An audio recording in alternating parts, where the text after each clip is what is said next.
Assalamualaikum warahmatullahi wabarakatuh. Hai teman-teman, kembali lagi bersama saya Rani Anggraini, NPM 50283 dari Prodi PGSD kelas 4B. Dengan mata kuliah Telaah Kurikulum dan dosen pengampu Patio Gusti Satria MPD.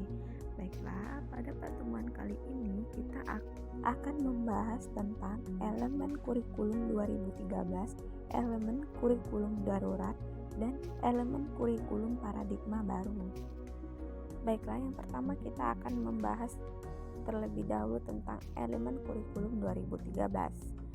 Standar kompetensi lulusan atau SKL semua jenjang pendidikan mulai dari SD sampai dengan SMK atau SMA. Menurut adanya peningkatan dan keseimbangan soft skill dan hard skill yang meliputi aspek kompetensi, sikap atau efektif dan attitude, keterampilan atau psikomotor, dan pengetahuan atau kognitif. Yang selanjutnya ada B. Standar isi. Standar isi untuk elemen standar ini kedudukan mata pelajaran kompetensi yang semula diturunkan dari mata pelajaran berubah menjadi mata pelajaran dikembangkan dari kompetensi untuk pendekatan yang dilakukan adalah jenjang SD tematik terpadu dalam semua mapel. Jenjang SMA kompetensi dikembangkan melalui mata pelajaran. Selanjutnya yaitu yang ke-C, standar proses. Standar proses untuk elemen standar proses bahwa semua siswa mulai dari kelas SD sampai dengan SMK harus memiliki kemampuan untuk mengamati, menanya, mengelola, menyajikan, menyimpulkan, bahkan sampai mencipta. Belajar tidak hanya terjadi di dalam kelas tapi boleh juga di dalam kelas, seperti perpustakaan, bengkel sekolah, industri atau instansi terkait, dan bahkan masyarakat sekitar. Guru bukan satu-satunya sumber belajar, tapi juga dapat diperoleh dari buku, TV, radio, internet, dan sikap atau attitude.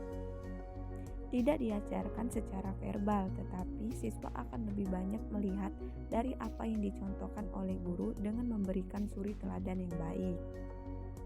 Selanjutnya yaitu standar penilaian. Untuk elemen standar penilaian, jika biasanya nilai diambil dari sebuah tes atau ujian, maka dapat diubah menjadi penilaian otentik atau mengukur semua kompetensi mulai dari sikap, keterampilan, dan pengetahuan berdasarkan proses dan hasil kerja. Setiap siswa memiliki semua rekaman kegiatan berupa portofolio yang dibuat oleh siswa sendiri sebagai sosialitif utama penilaian. Ekstrakurikuler pramuka akan menjadi wajib pada semua jenjang pendidikan dasar sampai menengah. Baiklah, selanjutnya kita akan memasuki ke slide selanjutnya yaitu elemen kurikulum darurat. Kurikulum darurat tidak wajib dipilih. Pelaksanaan kurikulum berlaku sampai akhir tahun ajaran, jadi tetap berlaku walau kondisi khusus atau pandemi sudah berakhir.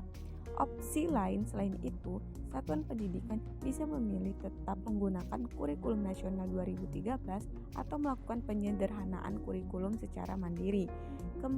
Kemendikbud melihat seluruh kompetensi dasar lalu memilih yang esensial atau yang akan menjadi fondasi pada tahap berikutnya.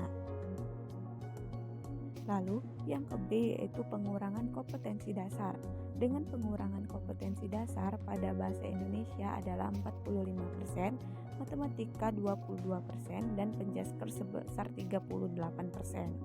Baiklah, di slide yang terakhir yaitu elemen kurikulum paradigma baru.